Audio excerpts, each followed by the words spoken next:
Hello বন্ধুরা, আসসালামু আলাইকুম। আজকে আমি আপনাদের সাথে জীববিজ্ঞানের একটি এমসিকিউ ক্লাস নিয়ে হাজির হয়েছি। তো আমরা কথা না বাড়িয়ে চলেন শুরু করি। প্রথম প্রশ্নটা আমাদেরকে এখানে বলছে যে জীবজগৎকে বুঝতে হলে কিসের জ্ঞান জরুরি। এইটা কিন্তু আমাদের বইতে হুবহু লাইন দেওয়া আছে যে জীববিজ্ঞানকে সুন্দরভাবে বুঝতে হলে আমাদেরকে পদার্থবিজ্ঞান এবং রসায়নের সমন্বয়ে যে ভৌতবিজ্ঞান গঠিত হয়, সেই ভৌতবিজ্ঞান আমাদেরকে ভালো করে বুঝতে হবে। আবার অনেকে মনে করে যে এই ভৌত বিজ্ঞান পড়ার পর পড়লেই জীববিজ্ঞান পড়া পাঠ করা নিষ্প্রয়োজন, এটা বৈধ বলা আছে। সুতরাং জীববিজ্ঞানকে ভালো করে বুঝতে হলে আমাদের কিন্তু ভৌত বিজ্ঞানের যে জ্ঞানটা আছে, এই ভৌত বিজ্ঞানের জ্ঞানটা আমাদের জরুরি। এখন আমরা এখান থেকে চেক করে নিচ্ছি, ইয়েস আমাদের আনসার কিন্তু কারেক্ট। তোমরা চাইলে এখান থেকে এক্সপ্লেনেশন দেখতে পারো, এই যে এখানে লেখা আছে সি এক্সপ্লেনেশন, এখান থেকে তুমি এক্সপ্লেনেশন দেখতে পারো। তোমরা নেক্সট কোশ্চেনে যাচ্ছি। এইখানে এই যে বলছে প্রকৃতি বিজ্ঞানের প্রাচীনতম শাখা কোনটি। এটা আমাদের বইয়ের হুবহু লাইন। প্রকৃতি বিজ্ঞানের সবচেয়ে প্রাচীন শাখা হলো জীববিজ্ঞান, কারণ প্রকৃতি বিজ্ঞান নিয়ে সেই মিশর, ভারতবর্ষ, চীন অনেক পূর্ব থেকে আদিকাল থেকেই জীববিজ্ঞান নিয়ে আলোচনা করা হচ্ছে। এই কারণে প্রকৃতি বিজ্ঞানের প্রাচীনতম শাখা হচ্ছে জীববিজ্ঞান। আমরা সিলেক্ট করলাম, চেক করে নিচ্ছি, ইয়েস এটাও কারেক্ট হলো। পরবর্তী প্রশ্নে এই পরে বলছে বায়োস অর্থ কী। এইটা কিন্তু একটা সুন্দর প্রশ্ন, বায়োস অর্থ কী। আমরা এখন পড়তেছি বায়োলজি। বায়োলজি শব্দটা গঠিত হয়েছে দুইটা শব্দ দ্বারা, একটা হলো বায়োস এবং অন্যটা হলো লোজোস। এখন বায়োলজি শব্দ অর্থ হলো জীববিজ্ঞান। এখন দেখো, জীববিজ্ঞানের প্রথমে আসতেছে জীব এবং পরে আসতেছে বিজ্ঞান। এই কারণে বায়োস শব্দের অর্থ হলো জীবন এবং লোজোস শব্দের অর্থ হলো জ্ঞান। লোজোস শব্দের অর্থ হলো জ্ঞান। সুতরাং জীবন এবং জ্ঞান মানে তুমি যদি লেখো যে জীবন প্লাস জ্ঞান, এই দুইটা মিলে কিন্তু আমাদের হয় জীববিজ্ঞান।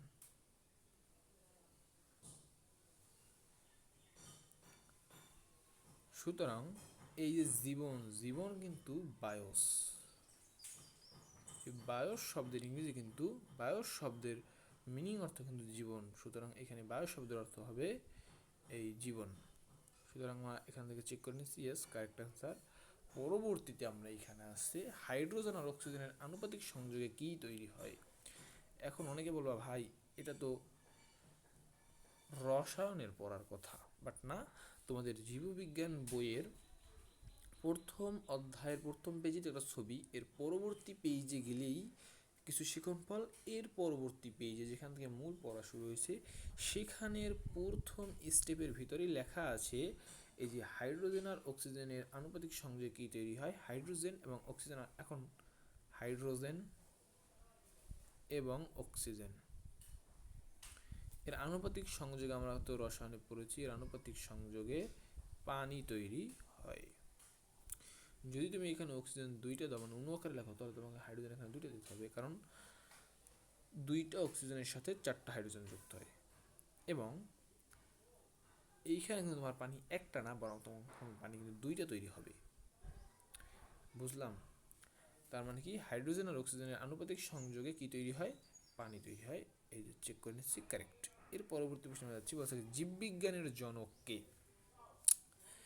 এইটা তোমাদের এই বইতে দেওয়া নেই জীববিজ্ঞানের জনককে, কিন্তু আমরা জেনে রাখবো জীববিজ্ঞানের জনক হলো এরিস্টটল। আমাদের পুরনো বইতে যেটা দেওয়া ছিল জীববিজ্ঞানের জনক এরিস্টটল। চেক করে নিচ্ছি, ইয়েস কারেক্ট। পরবর্তী প্রশ্ন, বায়োলজি শব্দটি কোন ভাষা থেকে আগত। এটা বইয়ের হুবহু লাইন। বায়োলজি শব্দটা কিন্তু আমাদের গ্রিক ভাষা থেকে আগত। এরপরে অ্যারিস্টটল ছিলেন, এইটা কিন্তু একটা সুন্দর একটা প্রশ্ন দিচ্ছে, অ্যারিস্টটল ছিলেন। এই জিনিসগুলো মনে রাখবো। অনেক সময় তোমরা মনে করো যে এই যে কবিদের বা বিজ্ঞানীদের নাম দিচ্ছে, তারা ছিলেন দার্শনিক, তারা ছিলেন শিক্ষক, তারা ছিলেন প্রকৃতি বিজ্ঞানী, এগুলো আমরা মনে রাখি না, আরে এটা তো বিজ্ঞানী আমরা পারবোই না। বাট না, পরীক্ষার হলে এরকম দিয়ে দেবে তিনি কোনটা, তখন এই এই যে তখন কিন্তু তিনটা অপশন থাকবে যেটা হবে না, একটা অপশন থাকবে যেটা হবে। এখানে অ্যারিস্টটল কিন্তু দার্শনিক ছিলেন। চেক করে নিচ্ছি আমরা। বলছে জীববিজ্ঞানের ইংরেজি পরিভাষা কোনটি? এটা তো আমরা সবাই জানি, জীববিজ্ঞানের ইংরেজি পরিভাষা হলো আমাদের বায়োলজি। এরপরে বলছে চিকিৎসা ও কৃষি সংক্রান্ত ব্যাপারে কোন বিজ্ঞানের ভূমিকা রয়েছে? দেখো, চিকিৎসা এবং কৃষি সংক্রান্ত বিজ্ঞানী, তুমি যদি ওই যেইখানে লেখা ছিল না হাইড্রোজেন এবং অক্সিজেনের আনুপাতিক সংযোগে পানি তৈরি হয়, তুমি যদি সেইখানে একটু ভালো করে দেখো, সেইখানে লেখা আছে, যেখানে লেখা আছে যে মিশর, চীন, মানে প্রাচীন আদিকাল থেকে সেইখানে লেখা আছে চিকিৎসা ও কৃষি সংক্রান্ত ব্যাপারে আদিকাল থেকেই এই জীববিজ্ঞানের উপর তারা এই কাজগুলো করে আছে। মানে তারা এই যে চিকিৎসা সংক্রান্ত এবং কৃষি সংক্রান্ত যে ব্যাপার, এই ব্যাপারগুলো তারা আগে থেকেই চর্চা করে আসতেছে এবং পরবর্তীকালে এই মানে এর চিকিৎসা এবং কৃষি সংক্রান্ত ব্যাপারে জীববিজ্ঞানের উদ্ভব হয়েছে এবং জীববিজ্ঞানী কিন্তু এর ভূমিকা পালন করছে। যুগ যুগ ধরে জীববিজ্ঞানকে যে দুটি শাখায় ভাগ করা হয়েছে, বলা হয়েছে কি যুগ যুগ ধরে জীববিজ্ঞানকে যে দুটি শাখায় ভাগ করা হয়েছে, এইখানে অনেকে ভুলে যাবে। দেখো,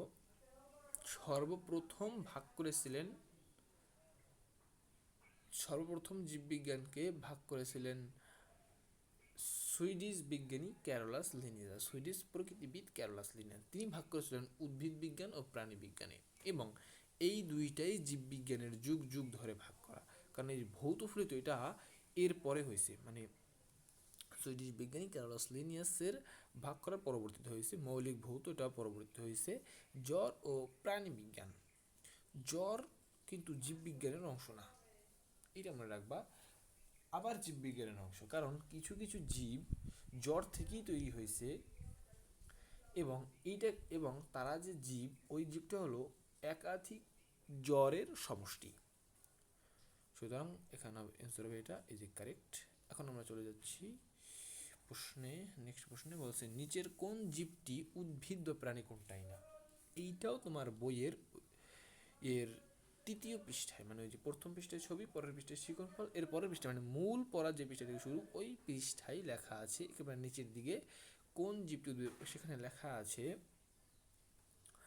যে ব্যাকটেরিয়া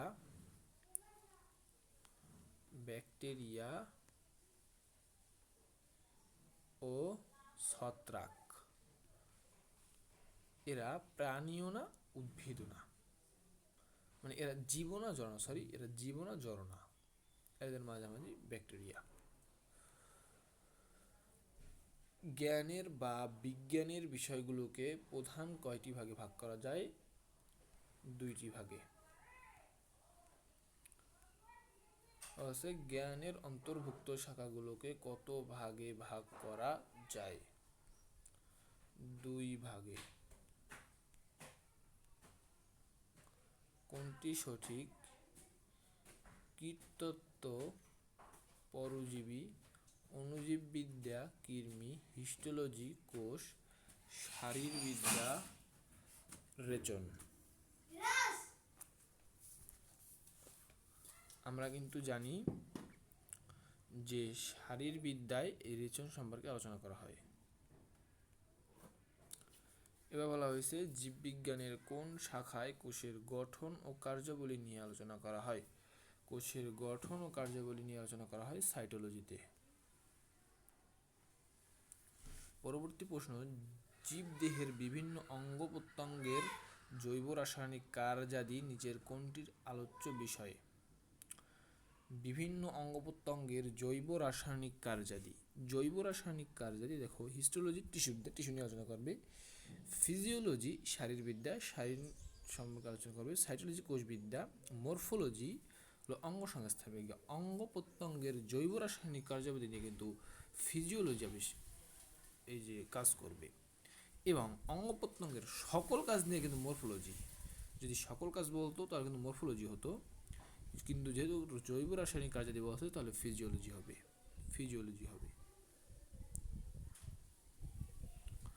এবার বলছে জীব ও প্রকৃতির আন্তঃসম্পর্ক নিয়ে জীববিজ্ঞানের কোন শাখায় আলোচনা করা হয়? জীব ও প্রকৃতির আন্তঃসম্পর্ক নিয়ে দেখো, জীব ও প্রকৃতির আন্তঃসম্পর্ক নিয়ে আলোচনা করা হয় কোথায়?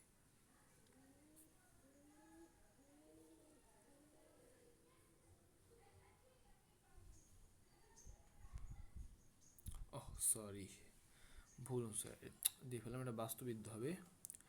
আই এম রিয়েলি সরি, এটা বাস্তুবিদ্যা হবে। চলো আমরা একটু এক্সপ্লেনেশনটা দেখে নিই। জীব ও প্রকৃতির আন্তঃসম্পর্ক নিয়ে জীববিজ্ঞান অনুসন্ধান বাস্তুবিদ্যা আলোচনা করা হয়। তো আমরা নেক্সট কোশ্চেন চলে যাচ্ছি। বলছে কি, জীববিজ্ঞানের যে শাখায় প্রধানত তাত্ত্বিক বিষয় নিয়ে, তাত্ত্বিক মানে হলো তত্ত্ব, তো তত্ত্ব নিয়ে কোথায় আলোচনা করা হয়? তত্ত্ব নিয়ে ভৌত শাখায় আলোচনা করা হয়। এরপরের প্রশ্ন, জীবের সার্বিক অঙ্গ সংস্থানিক বা দৈহিক গঠন বর্ণনা করা হয় কোন শাখায়? এই যে প্রশ্নটা বলছি যে জীবের সার্বিক অঙ্গ সংস্থানিক বা দৈহিক গঠন, আমি এই কথাটাই তোমাদের বলছিলাম। সার্বিক অঙ্গসংস্থান মানে হলো সকল অঙ্গসংস্থানিক বা দৈহিক গঠন বর্ণনা করা হয়।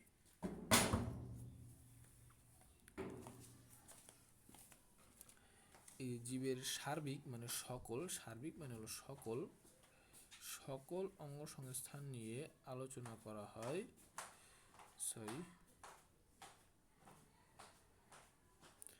সার্বিক মানে হলো তোমার সকল, সকল অঙ্গসংস্থান নিয়ে আলোচনা করা হয়। কিন্তু মরফোলজিতে মানে বলেছিলাম, মরফোলজি মানে অঙ্গসংস্থান বিদ্যা, এবং কিন্তু সার্বিক অঙ্গসংস্থান বিদ্যা। অঙ্গসংস্থান বিদ্যা যদি জৈব রাসায়নিক অঙ্গসংস্থান বিদ্যা হয়, সেটা কিন্তু তখন ফিজিওলজি বা শারীরিক বিদ্যা হইতো। কিন্তু এইটা কিন্তু এখন আমাদের ফিজিওলজি আর হবে না, কিন্তু আমাদের মরফোলজি হবে। এরপরে বলছে, জীবের কোন শাখা ভৌত জীববিজ্ঞানের অন্তর্ভুক্ত? এইগুলো কিন্তু আমাদের জানা থাকা চাই। জীববিজ্ঞানে যে দুইটা যে অংশ আছে, ভৌত শাখা এবং ফলিত শাখা, অবশ্যই এদের নাম এবং বৈশিষ্ট্য আমার জানা থাকা চাই। বলছি যে জীবের কোন শাখায় ভৌত জীববিজ্ঞান, ভৌত মিন্স তাত্ত্বিক, ভৌত মানে হলো তাত্ত্বিক জিনিস নিয়ে আলোচনা করা হয়। জিন প্রযুক্তি, এটা কিন্তু আমাদের প্রায়োগিক জিন প্রযুক্তি, যেটাকে বলা হয় জেনেটিক ইঞ্জিনিয়ারিং, এটা কিন্তু আমাদের প্রায়োগিক জীববিজ্ঞান বা তোমার ফলিত শাখা আলোচনা করা হয়। প্রত্নতত্ত্ববিদ্যা, এটাও ফলিত শাখা আলোচনা করা হয়। প্রত্নতত্ত্ব নিয়ে এখানে গবেষণা করা হয়। ট্যাক্সোনমি, এই জিনিসটা বলা হয়েছে। ট্যাক্সোনমি মানে হলো শ্রেণীবিন্যাস বিদ্যা, ট্যাক্সোনমি মানে হলো শ্রেণীবিন্যাস বিদ্যা। ট্যাক্সোনমি মানে কি? ট্যাক্সোনমি মানে হলো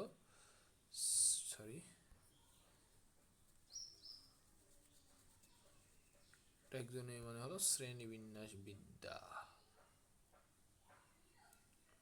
শ্রেণী বিন্যাস বিদ্যা। আমার হাতের লেখাটা একটু খারাপ, তো তোমরা একটু দয়া করে বুঝে নিবা। শ্রেণীবিন্যাস বিদ্যা, এবং এইটাই কিন্তু আমাদের ভৌত শাখায় আলোচনা করা হয়। বন্যপ্রাণী বিদ্যাও কিন্তু আমাদের ফলিত শাখায় আলোচনা করা হয়, এবং এটা কিন্তু আমাদের ভৌত শাখায়। এরপরে, টিস্যু সমূহের গঠন কোথায় আলোচনা করা হয়? টিস্যু, টিস্যু সমূহের গঠন, এই টিস্যু সমূহের গঠন এটি কিন্তু ভৌত শাখায় আলোচনা করা হয়, এবং এইখানে কিন্তু এটা হিস্টোলজিতে আলোচনা করা হয়। এই যে হিস্টোলজি আছে, হিস্টোলজিতে আলোচনা করা হয়। বুঝছো?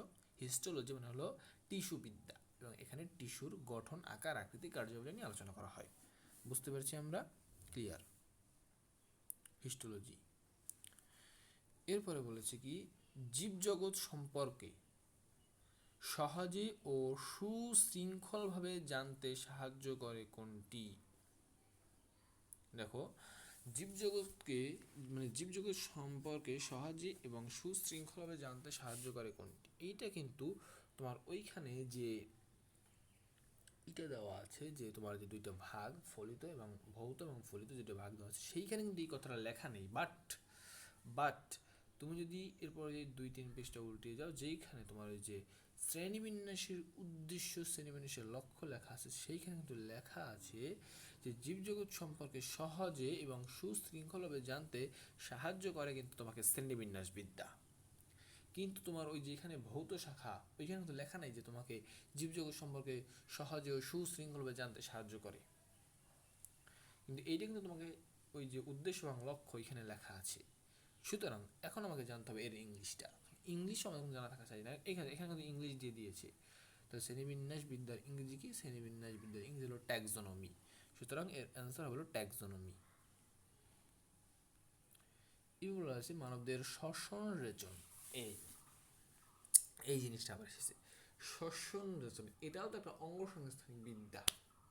এখন বইতে তো অঙ্গসংস্থানের বিদ্যা দুই রকম আছে, একটা হলো মরফোলজি, যেটা সার্বিক অঙ্গসংস্থান বিদ্যা, আর হলো ফিজিওলজি, যেটা শারীরবিদ্যা, যেটা জৈব রাসায়নিক কার্যাদি নিয়ে আলোচনা করা হয়।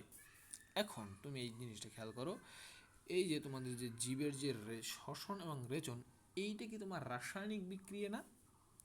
রেচন রাসায়নিক বিক্রিয়া মানে হলো, মানে এইখানে তোমার জৈব রাসায়নিক কার্য যদি হয়, এখন এই যে জীবের শ্বসন রেচন, এইখানে জৈব রাসায়নিক কার্যাদি হয় কিন্তু তোমার শারীরবিদ্যায়। শারীরবিদ্যা মানে কি? ফিজিওলজি। এই যে ফিজিওলজি, শারীরবিদ্যা। এখন কথা হলো ভাই, মরফোলজি যে অঙ্গসংস্থানিক বিদ্যা, সেটা দিলে ভুল হতো কি? তুমি চিন্তা করো, সার্বিক অঙ্গসংস্থানিক বিদ্যা হলো, ধরো তোমার এই যে হাত, এই হাতে কিন্তু তুমি যখন হাত দিয়ে কাজ করো, তখন কিন্তু সেখানে জৈব রাসায়নিক কার্যাদি ঘটে না, তখন সেইখানে কিন্তু যান্ত্রিক শক্তি মানে কাজ করে। তোমার হাত দিয়ে কিন্তু তখন যান্ত্রিক শক্তি কাজ করে। কিন্তু তুমি যখন দেখো, তুমি যখন শ্বসনের কাজ করো, শ্বসন মানে হলো শক্তি উৎপাদনের কাজ। শ্বসনের মাধ্যমে শক্তি উৎপন্ন হয়। শক্তি উৎপন্ন করার ক্ষেত্রে সেইখানে কিন্তু তোমার সর্বপ্রথমে জৈব রাসায়নিক বা রাসায়নিক বিক্রিয়ার মাধ্যমে তোমার শক্তি উৎপন্ন হয়। পরবর্তীতে সেটা তোমার যান্ত্রিক শক্তি বা যে কোনো শক্তির উৎপন্ন হতে পারে, বাট এইখানে তোমার মূলত কিন্তু তোমার এইখানে জৈব রাসায়নিক বা রাসায়নিক বিক্রিয়ার মাধ্যমে তোমার কাজটা সম্পন্ন হয়। রেচন, রেচন মানে কি? বজ্র পদার্থ অপসারণ পদ্ধতি, যেটা বলা রেচন। পাকস্থলী না, বৃক্কে কিন্তু আমাদের রাসায়নিক বিক্রিয়া, একটা রাসায়নিক বিক্রিয়া, এটা হলো তোমার যে এইখানে যে জৈব রাসায়নিক কার্যাদির মাধ্যমে এইটা কিন্তু সম্পন্ন হয়। রেচন কার্যক্রম জৈব রাসায়নিক কার্যাদির মাধ্যমে রেচন কার্যক্রম সম্পন্ন হয়। এই কারণে এটা কিন্তু আমাদের শারীরবিদ্যার অন্তর্ভুক্ত। সুতরাং তুমি খেয়াল করবা, যদি কোনো জায়গায় রাসায়নিক বিক্রিয়ার মাধ্যমে কোনো কাজ সম্পন্ন হয়, সর্বপ্রথমই রাসায়নিক বিক্রিয়ার মাধ্যমে কোনো কাজ সম্পন্ন হবে, তখন সেইখানে তুমি শারীরবিদ্যা, ফিজিওলজি দেখাবা। আর যেখানে তোমার সার্বিক অঙ্গসংস্থানিক মানে হাত পা, যেখানে তুমি যান্ত্রিক শক্তি প্রয়োগ করতেছো, তুমি হাত দিয়ে কোনো কিছু উঠাচ্ছ, তখন কিন্তু তোমাকে সর্বপ্রথমই যান্ত্রিক শক্তি তুমি এখানে প্রয়োগ করছো এই জিনিসটা ওঠানোর জন্য, তখন কিন্তু সেখানে শারীরবিদ্যা হবে না, তখন সেটা হবে কিন্তু তোমার মরফোলজি বা অঙ্গসংস্থানিক বিদ্যা। আমরা ক্লিয়ার? বুঝতে পেরেছি? সামনের প্রশ্নে যাই আমরা। এরপরে বলছে শারীরবিদ্যার আলোচ্য বিষয় কোনটি? দেখছো, মানে এইটা কিন্তু একটা কনফিউজিং ম্যাটার। মরফোলজি অঙ্গসংস্থানিক বিদ্যা এবং ফিজিওলজি শারীরবিদ্যা, দুইটা খুবই কনফিউজিং বিষয়, এবং এই দুইটা দিয়ে কিন্তু আমরা অনেকগুলো প্রশ্ন দেখছি। এই যে এখন আমরা আলোচনা করব, বলছে শারীরবিদ্যার আলোচনা বিষয়। দেখো, জীবের বিবর্তনে কি রাসায়নিক বিক্রিয়া ঘটে? এইখানে কিন্তু যে কোনো বিক্রিয়া হতে পারে। আসলে এটা যে রাসায়নিক বিক্রিয়াটা তো আমরা জানি না। জীবের বিবর্তন মানে হলো কোনো এক মাধ্যমে, কোনো এক প্রক্রিয়ায় জীবের আচরণগত পরিবর্তন ঘটে। এটা হইতে পারে যে কোনো কারণে, তবে এটা কিন্তু আমাদের কোনো, সরি টিক দিলাম কোনো, এটা কিন্তু আমাদের কিন্তু কোনো মানে শারীরবিদ্যার সাথে সম্পর্কিত না। কারণ জীবের বিবর্তন কিন্তু তোমার বিবর্তন বিদ্যা আলোচনা করা হয়, ইভলিউশন আলোচনা করা হয়, তাহলে এটা কেন শারীরবিদ্যা আসবে? সুতরাং এটা আমাদের ক্রস, এটা আমাদের কিন্তু ক্রস। এরপরে বলা হচ্ছে সালোক সংশ্লেষণ। তুমি খেয়াল করো, সালোক সংশ্লেষণ করার সময় এটা কিন্তু রাসায়নিক বিক্রিয়া ঘটে, বা আমরা যখন বইতে পড়ি এখন বলা হয় যে সালোক সংশ্লেষণ একটি রাসায়নিক বিক্রিয়া এবং সালোক সংশ্লেষণ কার্যক্রমে সম্পূর্ণ রাসায়নিক বিক্রিয়াই ঘটে। সুতরাং এই যে শারীরবিদ্যা মানে কি, রাসায়নিক এবং জৈব রাসায়নিক কার্যাদি, তার মানে কি সালোক সংশ্লেষণটা রাসায়নিক কার্যাদি, সুতরাং সালোক সংশ্লেষণ কারেক্ট আনসার। এবার দেখো ভ্রূণের বিকাশ, এটা হবে না কেন? ভ্রূণের বিকাশ তো ভ্রূণবিদ্যা আলোচনা করা হয়, তো সেটা কেন শারীরবিদ্যা আসবে? ভ্রূণের বিকাশ কি এমব্রায়োলজি বা ভ্রূণবিদ্যা আলোচনা, টিস্যুর বিন্যাস। টিস্যুর বিন্যাস হলো টিস্যুবিদ্যা, না টিস্যুর বিন্যাস হলো টিস্যুবিদ্যা, যেটা হলো তোমার হিস্টোলজিতে আলোচনা করা হয়। সুতরাং এটা কোনো শারীরবিদ্যা আসবে, কারণ একমাত্র সালোক সংশ্লেষণ যেটা রাসায়নিক বিক্রিয়া সম্পন্ন হয় এবং এটা শারীরবিদ্যা অন্তর্ভুক্ত।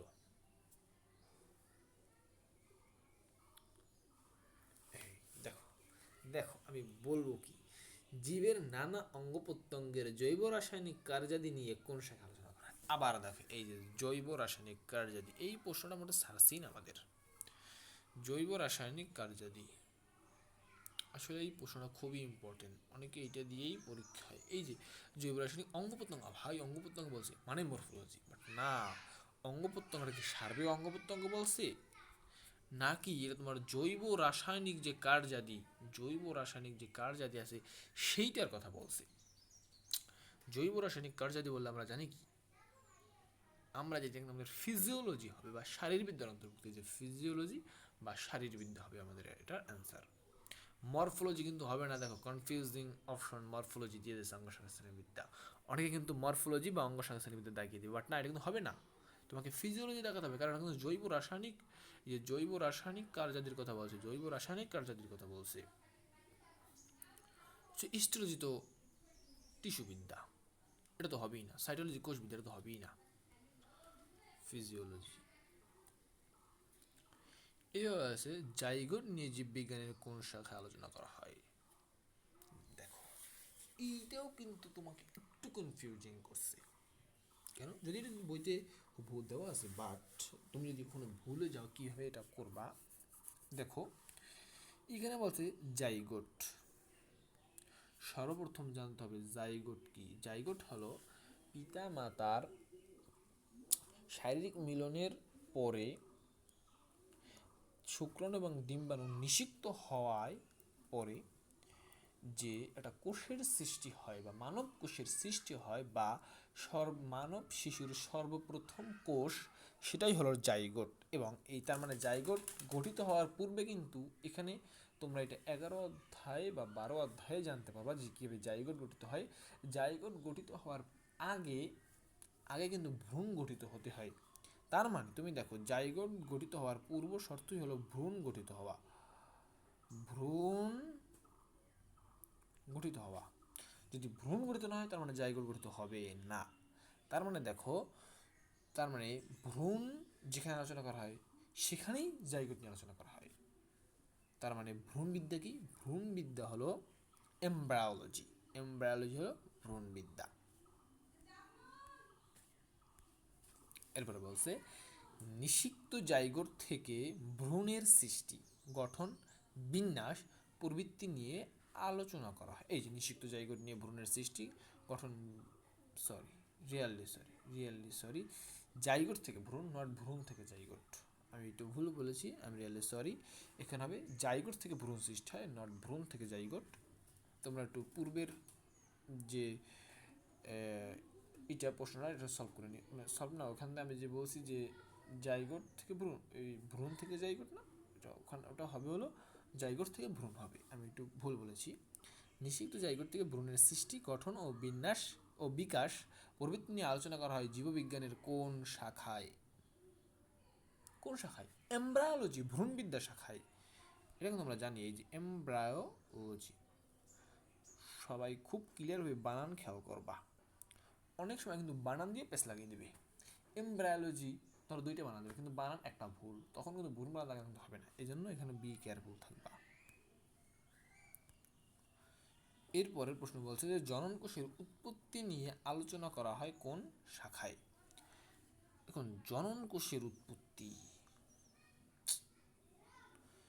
জনন কোষের উৎপত্তি দেখো শারীরবিদ্যায় তো জনন কোষের উৎপত্তি হবে না, তুমি ভাবো শারীরবিদ্যায় কিন্তু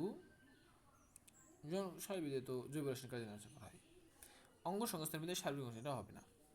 এখন বংশগতিবিদ্যায়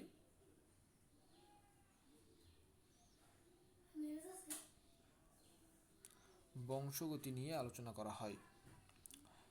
এখন দেখো জনন কোষের উৎপত্তি হতে হলে আমি একটু কনফিউজিং, আমি দেখি ভ্রূণবিদ্যা হয় কিনা। ইয়েস, কারেক্ট, ভ্রূণবিদ্যা। হ্যাঁ, তাহলে ঠিক আছে। আমি এটা ভেবেছিলাম যে জনন কোষের উৎপত্তি, দেখো একটা ছেলে ভূমিষ্ঠ হওয়ার সকল কার্যক্রমে ভ্রূণবিদ্যা আলোচনা করা হবে।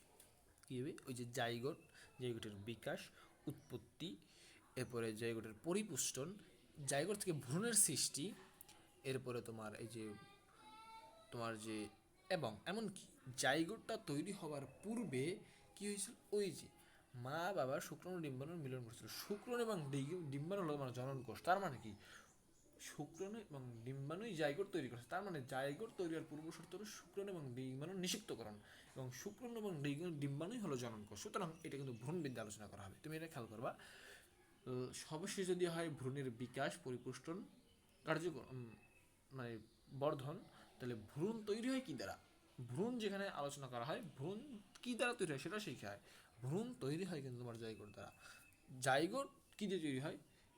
শুক্রাণু এবং ডিম্বাণু দিয়ে। তার মানে শুক্রাণু এবং ডিম্বাণু কি জনন কোষ। তার মানে দেখো এই সবগুলোই কিন্তু তোমার ভ্রূণবিদ্যা আলোচনা করা হবে। এবার বলছে নিচের কোন শাখাটিতে প্রাণের বিকাশ নিয়ে আলোচনা করা হয় বিবর্তনবিদ্যায়? এটা তো আমরা জানি। কারণ দেখো প্রাণের বিকাশ যখন কোথাও বিবর্তন ঘটে, সেইখানে কিন্তু প্রাণের নতুন বিকাশ ঘটে। এটা আমরা মাথায় রাখবো। এরপরের প্রশ্ন আমরা যাই। জীববিজ্ঞানের কোন শাখায় যোগ্যতমের টিকে থাকা নিয়ে আলোচনা করা হয়? এইটা কিন্তু একটা গুরুত্বপূর্ণ প্রশ্ন। যোগ্যতমের টিকে থাকা মানে কি? ধরো এইখানে এই পরিবেশে কোনো একটা কারণে পরিবেশে বিপর্যস্ত হচ্ছে, এইখানের জীবগুলো মানে অধিকাংশই বিলুপ্ত হয়ে যাচ্ছে পরিবেশের বিপর্যস্তের কারণে। কিন্তু কিছু কিছু জীব যারা টিকে থাকতে পারে মানে ওই পরিবেশে বেঁচে থাকতে পারবে, তার মানে তারাই ওই পরিবেশের যোগ্য। এখন ওই পরিবেশের যোগ্য হতে হলে তাদেরকে কি করতে হয়েছে? তাদেরকে কিন্তু তাদের বিবর্তিত হতে হচ্ছে। তাদেরকে বিবর্তিত হয়ে ওই পরিবেশের সাথে তারা তাদের কার্যক্রম বজায় রেখে চলেছে, যার কারণে তারা টিকে আছে। এই তার মানে কি, তারা কিন্তু বিবর্তিত হয় বা বিবর্তিত, এই কার্যক্রম নিয়ে আলোচনা করা হয় বিবর্তনবিদ্যায়। বিবর্তনবিদ্যা মানে হলো ইভোলিউশন। তার মানে কারেক্ট আনসার হবে হলো ইভোলিউশন। তো বন্ধুরা, আজকে আমি এই পর্যন্তই এমসিকিউ ক্লাস নিয়ে হাজির হয়েছিলাম। তো পরবর্তী ক্লাসে আমি আবার আরও কিছু এমসিকিউ নিয়ে হাজির হব। তো যদি আমার ক্লাসটা ভালো লেগে থাকে তাহলে সবাই লাইক দিয়ে চ্যানেলটা সাবস্ক্রাইব করে রাখবে, যেন পরবর্তী এমসিকিউ ক্লাসটা তুমি সবার আগে পাও। এবং আমি শুধু বায়োলজি না, অন্যান্য ক্লাসের এমসিকিউ ক্লাসগুলো আপলোড করব। আসসালামু আলাইকুম, ধন্যবাদ সকলকে।